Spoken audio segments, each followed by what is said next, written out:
शयनाभवतु शयनो भुनक्तु शवीर्यं कर्वावहै तेजस्विनावधीतमस्तु मा विद्विषावहै। ओम शांति शांति शांति। अखंडमंडलाकारं व्याप्तं येन चराचरं तत्पदं दर्शितं येन तस्मै श्री गुरुवे नमः।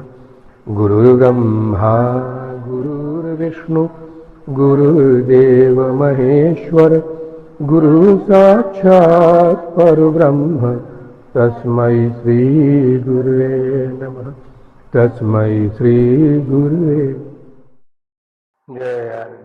समस्त गुरुजनों की तरफ से भरपूर आशीर्वाद है, समस्त साधकों को सबको भरपूर आशीर्वाद। हम लोग प्राणमय कोश की क्रिया में चल रहे हैं।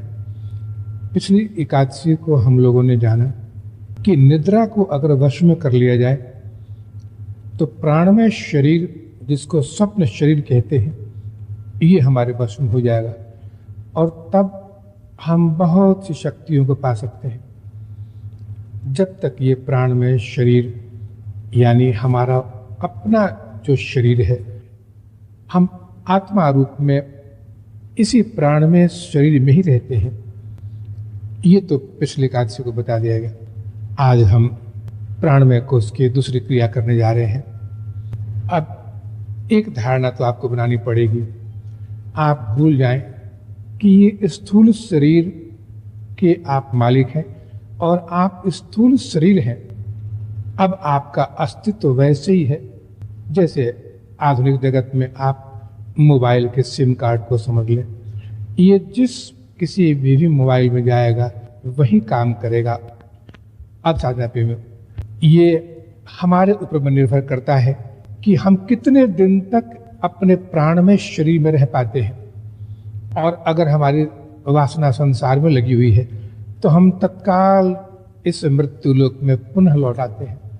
अब जिस दिन हम शरीर का त्याग करेंगे, ये है जो हमारा ईथर का बना हुआ शरीर है, ये ऐसे ही शरीर से निकलेगा और अब नाना प्रकार के लोकों में विचरण करेगा।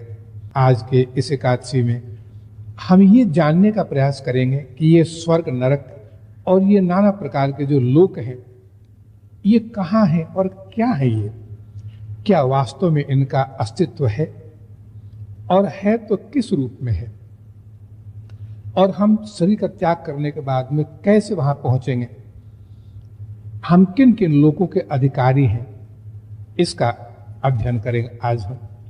अब ये तो जैसे कि इन लोगों के बारे में हमारे धर्म ग्रंथों ने, प्रत्येक धर्म ग्रंथ ने अपनी अपनी व्याख्या दी है।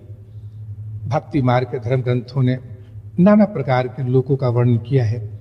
इसमें नरक भी है, स्वर्ग भी है, और फिर हमारे उपनिषद ने भी इसकी व्याख्या की है।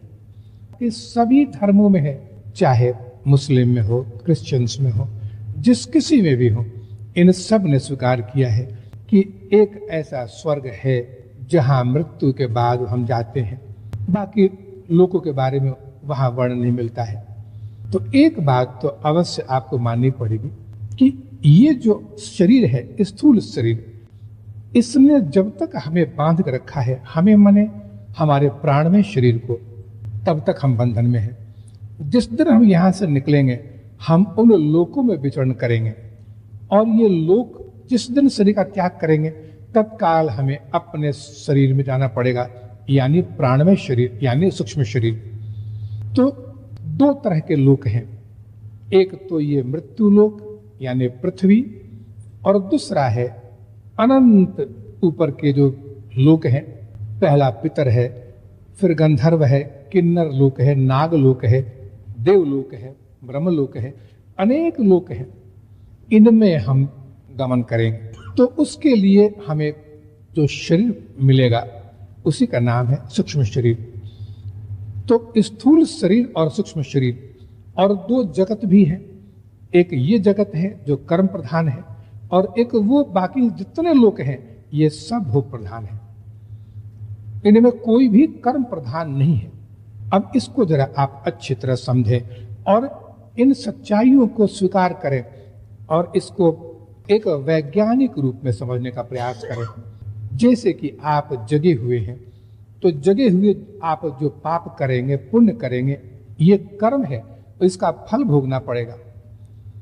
लेकिन अगर आप सपने में चले जाते हैं, निद्रा में गए, तो निद्रा में सपने जो देखते हैं, इसमें आप लाख पुण्य करें, दान पुण्य करें, मंदिर बनवाएं, यज्ञ करें, इसका कोई भी पुण्य आपको नहीं मिलने वाला है, क्योंकि वो एक स्वप्न जगत है। ऐसी साधना पे ये दो जगत हैं, एक कर्म प्रधान है और एक भोग प्रधान है। भोग प्रधान जितने भी लोग हैं, इनका वर्णन मैं करूंगा आज। ये सब एक काल्पनिक रूप में, इसको कल्पना न कहें, क्योंकि सपना भी तो एक कल्पना है, लेकिन सपना आपको फल देता है। सपने के सुख दुख से स्थूल शरीर भी रोता है, निद्रा में हंसता है, उसकी प्रतिक्रिया होती है, लोग बिस्तरे से गिर जाते हैं। इसको हम ऐसा नहीं कह सकते कि वो सिर्फ एक कल्पना है। कल्पना का जगत है, ये आपकी वासनाओं के हिसाब से, अतृप्त इच्छाओं के हिसाब से ये लोक बने हैं, लेकिन ये स्वप्न लोक है। ये सब लोग एक सपने के तरह है, जो स्थूल जगत में फल नहीं देंगे, चाहे आप कितना भी कर्म कर लें। तो स्थूल शरीर जो आपका बना हुआ है, ये पंच महाभूतों से है, पृथ्वी, जल, अग्नि, वायु, आकाश। इससे आपका कर्म प्रधान शरीर बना है, जिसको स्थूल शरीर कहते हैं। और बाकी जितने भोग शरीर हैं, ये सब पंच तन मात्राओं से बने हैं, यानी इन्हीं पंचभूतों के तन मात्राएं, जो पांच इंद्रियां हैं, इनके जो विषय हैं, इनको तन मात्रा कहते हैं। इनसे बना हुआ जो शरीर है, वही है हमारा ईथर का सूक्ष्म शरीर और प्राण कोश। स्थूल शरीर ही व्यक्त है, दिखता है, क्योंकि पंचभूत व्यक्त है। लेकिन जो सूक्ष्म शरीर, प्राण में शरीर है, ये अव्यक्त है, ये दिखता नहीं है, क्योंकि लोक भी अव्यक्त है। जिन लोकों में ये गमन करेगा, वो लोक भी अव्यक्त है, इसलिए शरीर भी अव्यक्त है, दिखता नहीं है। लेकिन एक सच्चाई को आज अच्छी तरह समझ लें कि जैसे आप रात को जो सपना देख रहे थे, प्रातः काल आप नींद से उठे हैं, तो सपने खत्म हो गए, सारे दिन आप काम करते हैं, आप समझते हैं कि वो सपने खत्म हो गए, ये रात में ही सपने हमने देखे थे, प्रातः काल तक थे, अब नहीं है। ऐसा नहीं है। ये सपने जो आपने देखे हैं रात को, अभी भी चल रहे हैं, लेकिन सिर्फ आप जग गए हैं इस संसार में, इसलिए उस संसार के सपनों से आपका संबंध टूट गया है।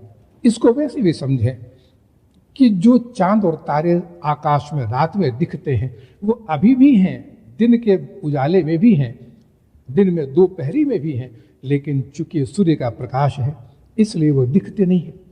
तो आप इतना स्पष्ट मन में रख लें कि आपका जो भोग है, इसका भोगने वाला सिर्फ सूक्ष्म शरीर है, स्थूल शरीर नहीं। स्थूल शरीर एक आवरण है, जिसमें रहकर सूक्ष्म शरीर भोग भोगता है। सारे भोगों को भोगने वाला सिर्फ सूक्ष्म शरीर है, और उसका आपकी मृत्यु से कोई संबंध नहीं है। अगर शरीर छूट भी जाएगा, तब भी वही भोग चल रहा है। जैसे सपने चल रहे हैं सारे दिन, वैसे आप स्थूल शरीर छोड़ दिए तो सूक्ष्म शरीर वैसे ही भोग में डूबा हुआ है, क्योंकि भोग प्रधान ही है, वो ज्ञान प्रधान है, भोग प्रधान है। और जब आप शरीर में चले आए, फिर जन्म ले लिए, तब भी उसका भोग चलता है, क्योंकि भोग प्रधान शरीर है वो, और नाना प्रकार के लोकों में भ्रमण करता है वो। तो इसके भोग कभी खत्म नहीं होते हैं।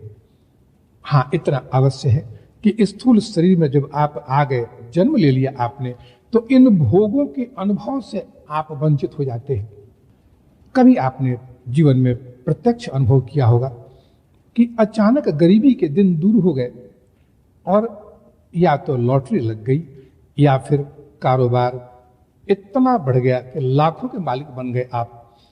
इसका अर्थ इतना ही जान लें कि सूक्ष्म शरीर अब तक जिन भोगों को भोगता था, वो अचानक जिस लोक में है, वहां पर अनंत भोगों में डूब गया वो। तो इसकी प्रतिक्रिया स्थूल पर होगी, और फिर दिन बदल जाएंगे आपके। इसके बाद फिर दुखों में जाएगा, जिसको नरक कहते हैं आप, जब वही प्राणमय कोश नरक का भोग करेगा तब आपके दुर्दिन शुरू हो जाएंगे, तब कई तरह की परेशानियां आती हैं, दुर्घटनाएं होती हैं। ये इसका स्थूल से क्या संबंध है? क्योंकि स्थूल तो भोग करता नहीं है, भोग करने वाला, उसका ज्ञान करने वाला सूक्ष्म है, और सूक्ष्म जब भी भोग करेगा इसकी प्रतिक्रिया स्थूल पर होती है। तो वो किस लोक में है, उस लोक के सुखों का परिणाम भोगना पड़ता है स्थूल को। अब इन सब चीजों से एक चीज आप अपने दायरे को स्पष्ट कर लें कि आप सूक्ष्म ही हैं, यानी आप प्राण में कोश ही हैं, सिर्फ स्थूल में आते हैं कर्म करने के लिए। जैसे कि अब आप अगर ये सोचें कि हम सिर्फ सोते ही रह जाएं, ऐसा संभव नहीं है।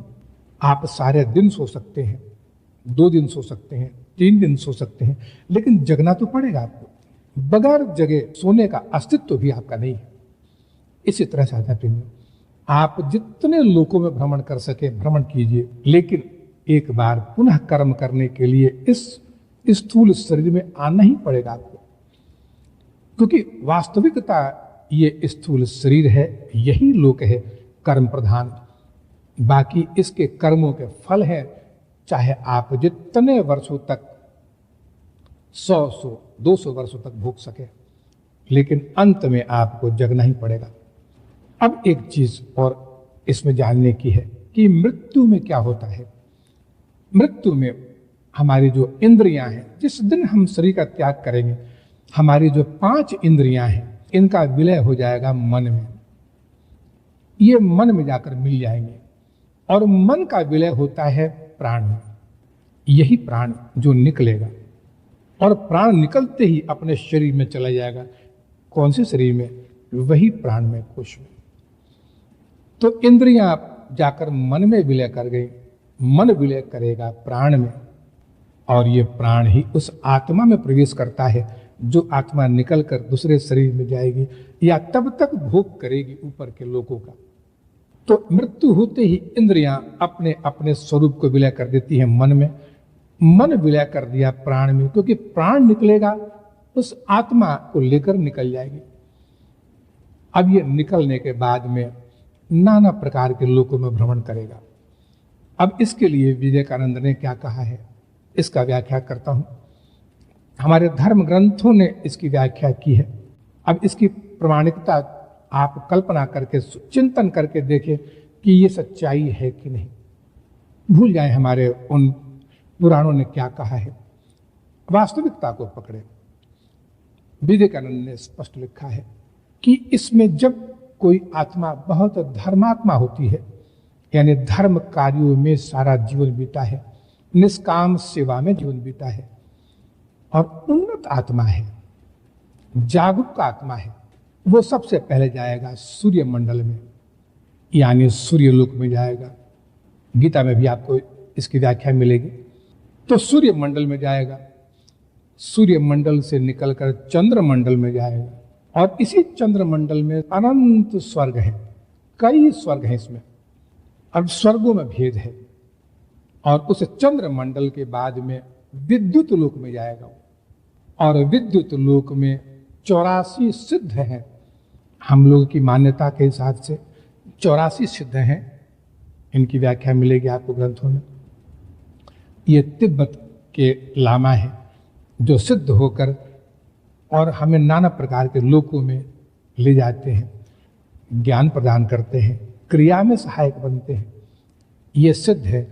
ये जो सिद्ध आत्माएं हैं, ये हमें लेकर ब्रह्मलोक में जाती हैं, और ब्रह्ममय लोक जो है वही लोक है जहाँ सिर्फ प्रेम है, आनंद है, वहाँ कोई दुख नहीं, कोई कष्ट नहीं। और उसी में जाकर जो पुण्य आत्मा जीव होते हैं, ये अनंत काल तक, सैकड़ों वर्षों तक उसमें विश्राम करते हैं। इसको कहते हैं चिर निद्रा। चिर निद्रा में विश्राम करते हैं। अब ये जो विश्राम की जो अवस्था है, जैसे मैंने बताया कि सपना देखना, जैसे हम जग जाएं एक अवस्था है, और सपना देखें ये दूसरी अवस्था है। तो सपने के जो भोग होते हैं ये फल नहीं देते हैं, सपने के पाप पुण्य फल नहीं देते हैं। हम चिर निद्रा में पड़े हुए हैं सपने में। उसी तरह ब्रह्मलोक में हम एक चिर निद्रा में चले जाते हैं और इसमें अनंत काल तक रहते हैं। अब जब चाहे 200 वर्ष बाद जगे, 300 वर्ष बाद जगे, या जैसी इसमें आसक्ति संसार में नहीं होती है, तब जगने के बाद में पुनः इस संसार में हम जगत के कल्याण के लिए आते हैं और तब श्रीमंत कुल में जन्म लेते हैं। जैसे गीता ने कहा है, श्रीमंत कुल में जन्म लेते हैं, योगियों के कुल में जन्म लेते हैं और अपनी इच्छा से शरीर का त्याग करते हैं। ये उन्नत आत्माओं के लिए कहा है विवेकानंद ने, पतंजलि ऋषि ने भी इसका वर्णन किया है।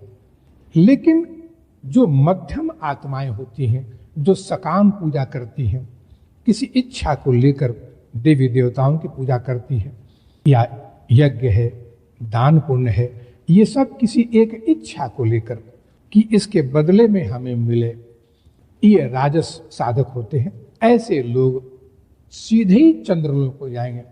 मैं फिर बता दूं कि जो उन्नत आत्माएं होती हैं ये सूर्यलोक में जाएंगे, वहां से चंद्रलोक में जाएंगे। तो उत्तरायण, सूर्यलोक उत्तरायण है, चंद्रलोक दक्षिणायन है। तो चंद्रलोक में जाती हैं और वहां पर अनेक प्रकार के स्वर्ग हैं। अब ये कुछ स्वर्ग तो बड़े उन्नत हैं, जहां पर सुख के साथ आनंद है, लेकिन अधिकांश लोग भोग प्रधान होते हैं। और भोग वही है, इसमें भोग क्या मिलते हैं आपको? जैसे आप सपना देख रहे हैं, अब सपने में आपने विवाह किया, बच्चे हुए, परिवार बढ़ा, सब कुछ हुआ, उसमें इंद्रियों का प्रयोग तो नहीं हुआ। आपके जो स्थूल शरीर की इंद्रियां हैं इनका प्रयोग नहीं हुआ। वैसे ही इन लोकों में इंद्रियां नहीं होती हैं। इसको मन से निकाल दें कि आप कल्पनाएं करते हैं कि स्वर्ग में जाकर हमें अमुक मिल जाएगा, वो मिलेगी, ये मिलेगा। जैसे कुरान में लिखा हुआ है कि अप्सराएं मिलेंगी, हूरें मिलेंगी। ये सब चीजें एक मानस कल्पना है और मानस कल्पना के हिसाब से ही वो मिलती हैं। ये भोग मिलेगा, लेकिन इसका वास्तविकता से कोई संबंध नहीं है। ये एक आपका सपना है। सपना कुछ भी फल नहीं देता है, लेकिन उस सपने में आपको इतना आवश्यक होता है कि जो चीज आप जागते हुए प्राप्त नहीं कर सके, उसको सपने में आपने प्राप्त कर लिया, और तब सूक्ष्म इंद्रियां तृप्त होती हैं और तब स्थूल इंद्रियां भी तृप्त हो जाती हैं। इसलिए जो उन्नत लोक हैं, स्वर्ग लोक हैं, ये जितने उन्नत लोक हैं, ये भोगों की प्रधानता को लेकर है। वास्तव में भोग कैसे करेंगे आप? क्योंकि आपके पास में एक शरीर ऐसा है जो कि गैस ईथर का बना हुआ है। वहां न स्त्री है न पुरुष है। अप्रत्यक्ष रूप में स्त्री पुरुष के शरीर ईथर के बने हैं और उनकी पहचान भी है कि अमुक स्त्री का शरीर है, अमुक पुरुष का है, लेकिन उस शरीर में कोई भी लिंग योनि नहीं है, इंद्रियां नहीं है, क्योंकि वहां पर तो हर भोग इच्छा से मिलता है, संकल्प मात्र से मिलता है।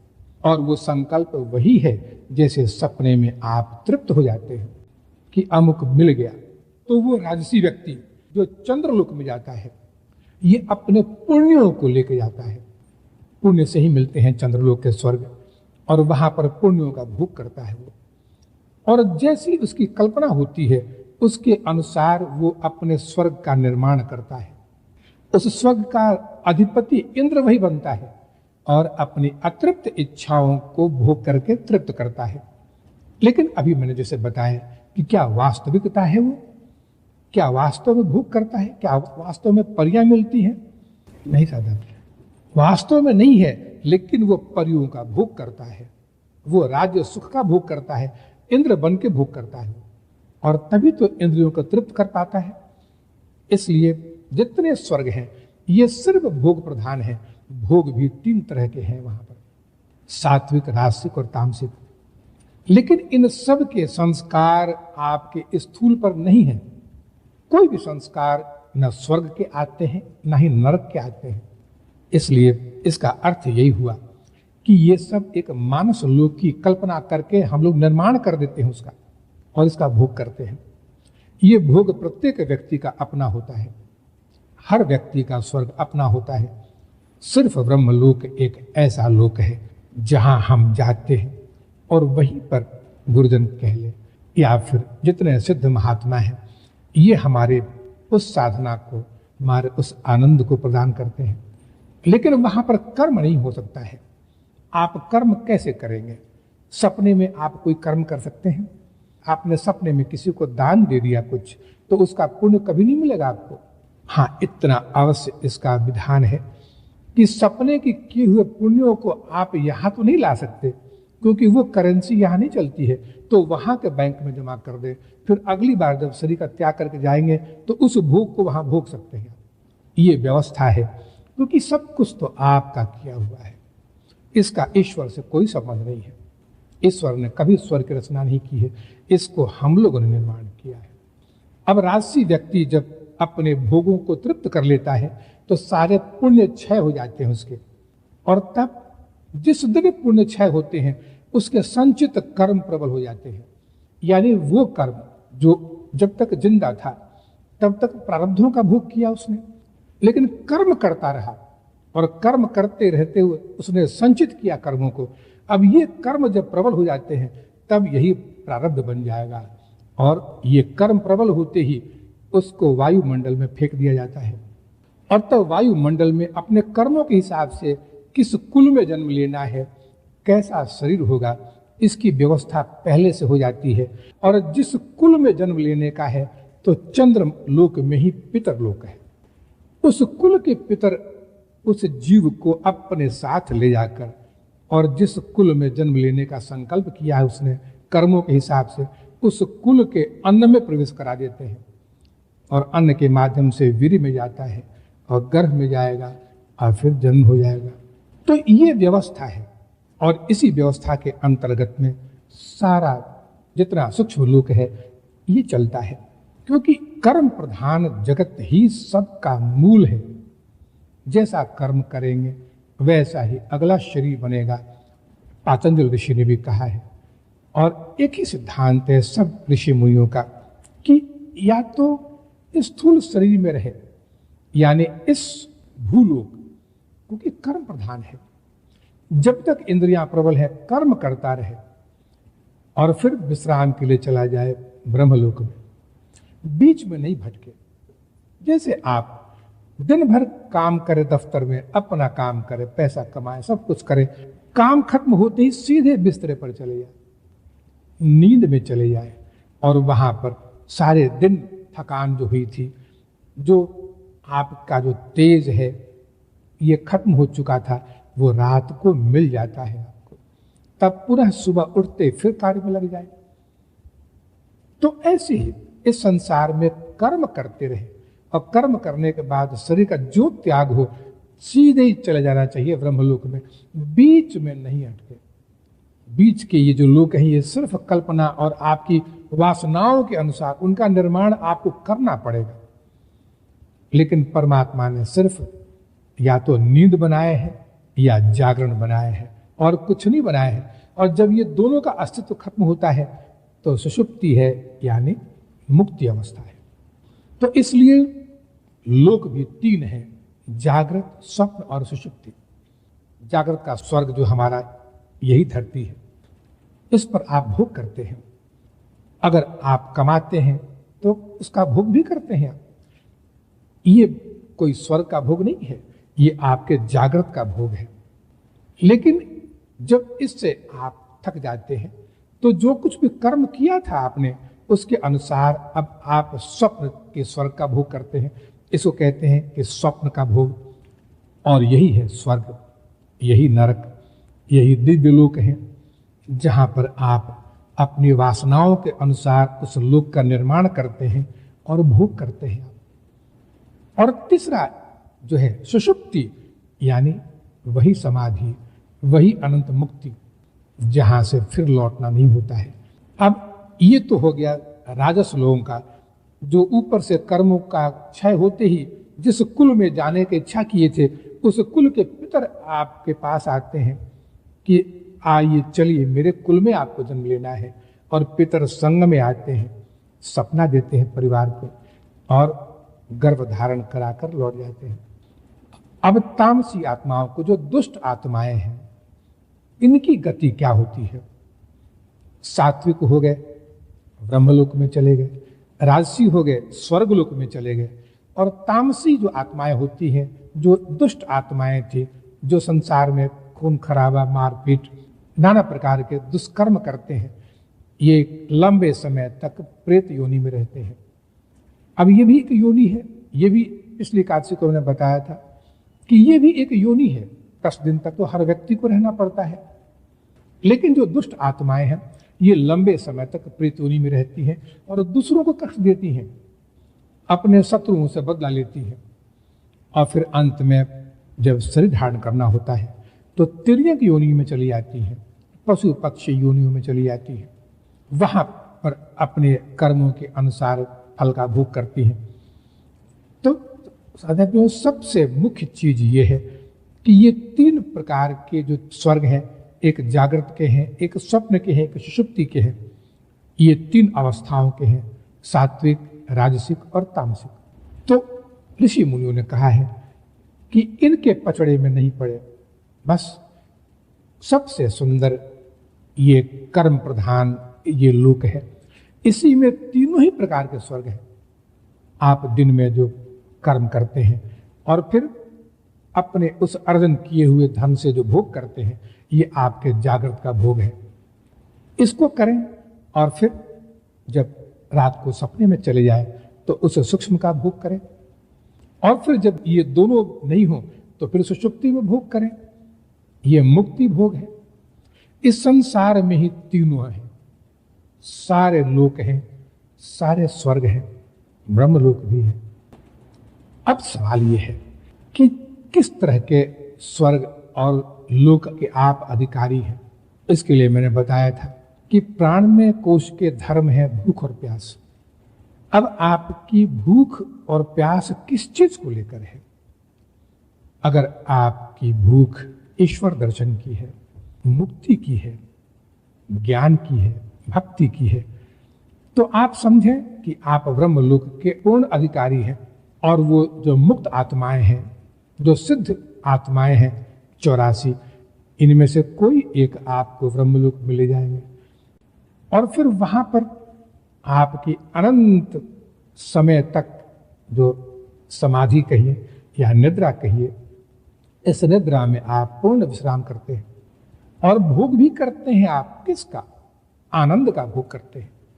भोग 2 प्रकार का होता है, एक इंद्रियगत भोग होता है जिसको कहते हैं विषय भोग, और एक आनंद का भोग होता है।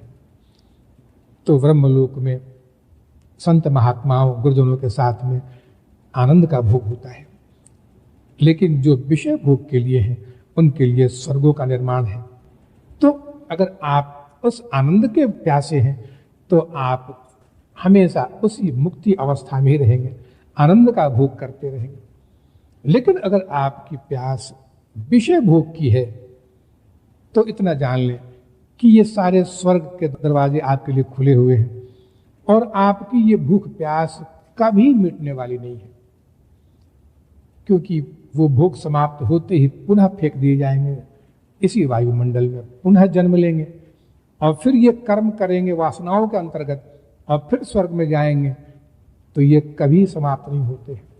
सबसे मूल चीज है कि इस संसार में किसी इच्छा को लेकर अगर कर्म होता है तो आप उन्नत लोक हैं, यानी स्वर्ग लोक, स्वर्ग का भोग तो करते हैं, लेकिन पुनः चले आते हैं अपने इसी मृत्यु लोक में। कितना भी भोग कर ले स्वर्ग का, अंत में ढकेल दिए जाते हैं पुनः संसार में।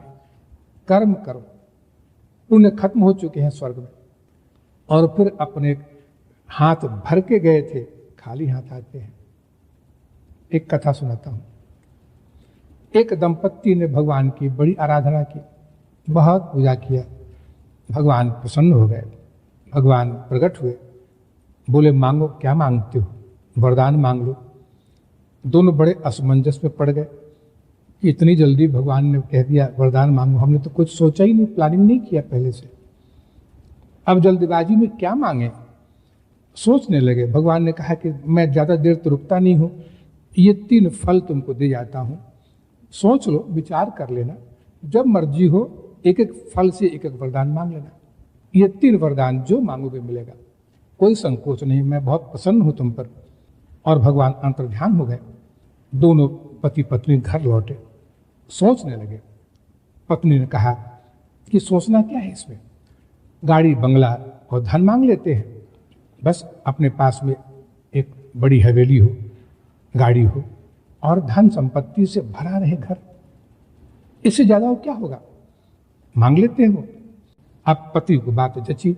उसने कहा कि लेकिन एक बात सोचो प्रिय, कि अब हम धनवान हो जाएंगे, इतने अमीर हो जाएंगे, तो लोग हमें देखने के लिए तो आएंगे, और जरा देखो तो तुम्हारी नाक भी चपटी है, मेरी नाक भी चपटी है, बड़ा भद्दा लगता है, हमेशा लोग टोकते हैं, तो क्यों नहीं पहले वरदान से नाक मांग ले, अपने सुंदर नाक कम से कम ठीक हो जाए, तो जब इतने ऊंचे ओहदे पर हम स्थिति में पहुंचने वाले हैं तो जरा शरीर भी तो ठीक रहे, चेहरा सुंदर है। बात जच गई दोनों को। फिर कहा कि हाँ पहले नाक ठीक करवा लेते हैं अपने अपने। तो पहले फल उठाए, बोले हमें अच्छे अच्छे नाक दे दो। अब अगले क्षण पूरे शरीर में नाक ही नाक हो गई, हर 2 इंची पर एक एक नाक लगी हुई है दोनों के। अब ये क्या हो गया, बड़ी समस्या हो गई। अब ये पूरे शरीर में नाक ही नाक, अब ये तो और भद्दा हो गया, अब क्या करें, लोग क्या कहेंगे। तब दूसरे फल से कहा कि नहीं ये तो बहुत गलत हो गया, सब नाक हटा दो। अब सारे नाक हट गए, यहां तक उसकी अपनी नाक भी हट गई, जो अपनी नाक थी जन्म से वो भी हट गई। अब समस्या और बढ़ गई, अरे बिना नाक के कैसे लगेंगे हम। तब तीसरी फल से कहा कि हमारी वही नाक लौटा दे, फिर लौटाए। यही स्थिति होती है हम जीवों की। कितना भी स्वर का भोग कर ले, कितना भी ऊंचे ऊंचे कल्पना कर ले, अंत में लौट कर पुनः आना पड़ता है अपने ही इसी आश्रय में, यानी स्थूल शरीर में, इसी भूलोक में आना पड़ता है। क्योंकि कर्म प्रधान है ये, 2 ही चीज की कल्पना करनी चाहिए, बहुत लंबी छलांग न लगाए, क्योंकि इसमें कुछ नहीं है। बाकी जितने भी स्वर की कल्पना करेंगे उस स्वर का निर्माण खुद करना पड़ेगा और उसका भोग भी करना पड़ेगा खुद ही। और भोग करते ही जो संचित कर्म थे, इस संसार के पुण्य थे, सब दग्ध हो जाते हैं, हाथ खाली हो जाता है और तब संसार में पुनः लौट के आना पड़ता है। साधना प्रेम, ये सब चीजें इसलिए बताई जा रही है कि हर व्यक्ति की इच्छा होती है कि ग्रंथों में जिस स्वर का वर्णन किया गया है कितना सुंदर होगा। अरे कुछ स्वर्ग की वहां भी ऐसे ही आनंद है, वहां पर पूर्ण सात्विकता है, वहां अच्छे ऋषि मुनि जाते हैं, जैसा कि युगी कथामृत में भी पढ़ा होगा आपने, मनीषी के लोक यात्रा में पढ़ा होगा कि अच्छे अच्छे संत महात्मा योगी गुरुजन जाते हैं उन स्वर्गों में भ्रमण करने के लिए, देखने के लिए। लेकिन ऐसे भी स्वर्ग हैं जो इस धरती से भी बदतर हैं, वहां पर भी ऐसी लड़ाई झगड़े हैं, ऐसी खून खराबे हैं। जो राजनीति यहाँ गंदी चलती है उससे भी गंदी राजनीति है, और हम उन लोगों में भ्रमण करते हैं, जाते हैं। गए थे आराम करने के लिए, बिस्तरे पर गए थे सारे दिन की थकान मिटाने के लिए, वहां भी वही दंगा फसाद, बिस्तरे पर भी वही तनाव, वही करवटे बदलना रात भर। तो या तो कर्म करें या विश्राम करें, इन स्वप्नों के चक्कर में न पड़े। देखिए कि जितने भी जो स्वर्ग और जो उन्नत लोक हैं, सूक्ष्म लोक, उन्नत में नहीं कह सकता उसको, सूक्ष्म लोक हैं, ये सिर्फ दिव्य भोग प्रदान करने के लिए हैं। दिव्य कहते हैं कि जो भोग हम यहाँ लेते हैं उससे अलग वो भोग जो हम इस धरती पर नहीं पा सकते हैं, यानी भोगों की अपूर्व श्रृंखला। जैसे आप जो चीज यहाँ लेते हैं अमेरिका में उससे ज्यादा उन्नत चीजें हैं, उसकी कल्पना। वैसे उन लोकों में वो चीजें हैं जो यहाँ नहीं है, तो आप उसका भोग करते हैं। लेकिन आखिर भोग तो भोग है, और भोग करते हैं और बंधन में पड़ते हैं।